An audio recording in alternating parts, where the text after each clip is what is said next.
all of video when nali nga waliwo abali bali mu kwekisinga eyo njimanyi ko bulungi but the other video yo sijimanyi yo siyange to tweet police forensic confirming it see you. Yes, I really said that actually. Already na submitting ako ne it's okay neda it's okay wabango gamba see you kankubire forensic no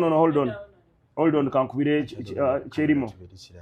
Kenny Mukalakasa ebyokufukamira ne yeetonda mu ofiisi ya Balamu Balugahale minisita akwasaganya ensonga ezo mwana wattu poliisi teyagala kubeera ng'ebimanyi poliisi tofukamira bufukamizi n'ogyetondera nedda erina okukwata ogenda osaavinge ekibonerezo ekikwasaganya n'omusango gw'obeera wazizza kati ate okusinziira Katambi ke yayogereramu wa Honorable Balamu Balugahale yalagira ddala nti yakonfensinga nakkiriza nti ddala kituufu omwogo omusango okuli ebisiyaga yagulimu era yeye era n'asaba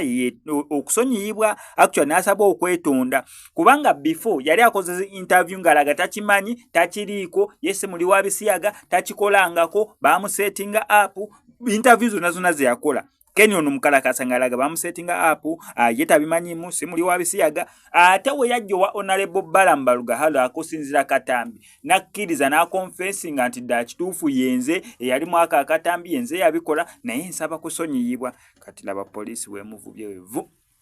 kati olwedde obujulizi webulinga gwe yeewaako obujulizi kati ate awo kooti obeera ogenda gigamba ki ate bannange bankako kuwa obujulizi oyo ali mu Katambi si yenze nze bannange kugamba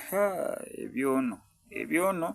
byandibanga si birungi sokolayo Katambi we yali wa Honorable Balamu Balugahale nga yeewaako obujulizi kati poliisi emaze okubeera nga emuvuba kuba ne poliisi evuddeyo nekakasa nti nakituufu Kenny Mukalakasa ffe abamulina kati awo n'owulira eri pressure akyali mu kkomera eno Lulight yakavaayo mu kkomera kwegamba ensonga wezitowe naye nga sinabiranga nga kutyako kankusaba subscribing and Cosmex Media tujja kuba nga missing updates nadanga zino still one Cosmex Media tukujjukiza nti tutambula ne Nalongo Nabwiri avuddeyo okubeera nga akugonjolera ensonga z'abasawo abafere bonna abakulombereddwa ne bitakola yavuddeyo okubeera nga akutaasa ensonga za bufumbo sente zikulita myaga jangalo ensonga za ttaka ly'enkaayana okufuna visa genda bweru mukude okukola namba y'essimu wansi mu nsonda ebisigadde obimulekere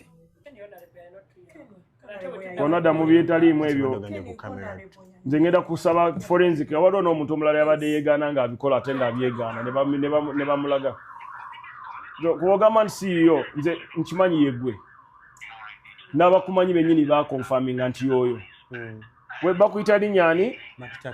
no ina erinnya lye eryakozesa no kale olinako jange mazima gwe lukyamuzi Mukalakasa Mukalakasa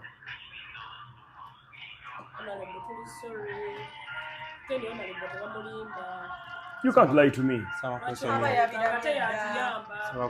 nze nefesi yonjiraba yeggu kati gwongamba si yeggu abantu bankubidde ba minister ba MP bangamba naye minister babavubuka okola mulimo ki omwana nakola basajja banne bino ebintu bavubuka banne abaana abatono abakola bino n'abakola bino byonna nga musirise minister sirise totally wrong kubanga Chumi yali abikola n'agamba yabivaako Chumi agamba yabivaako kati afunye n'omuntu actually kankubire ne Derek my sister director CID director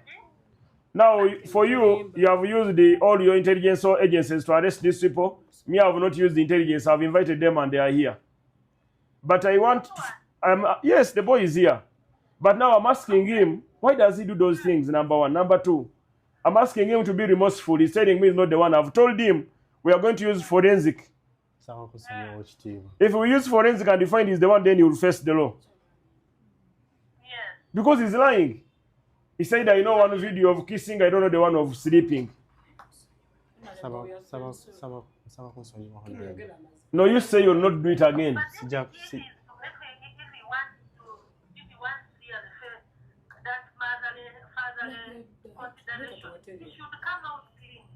I'm telling him he should come out clean, he should apologize, and once he apologizes, me, I don't have any problem. We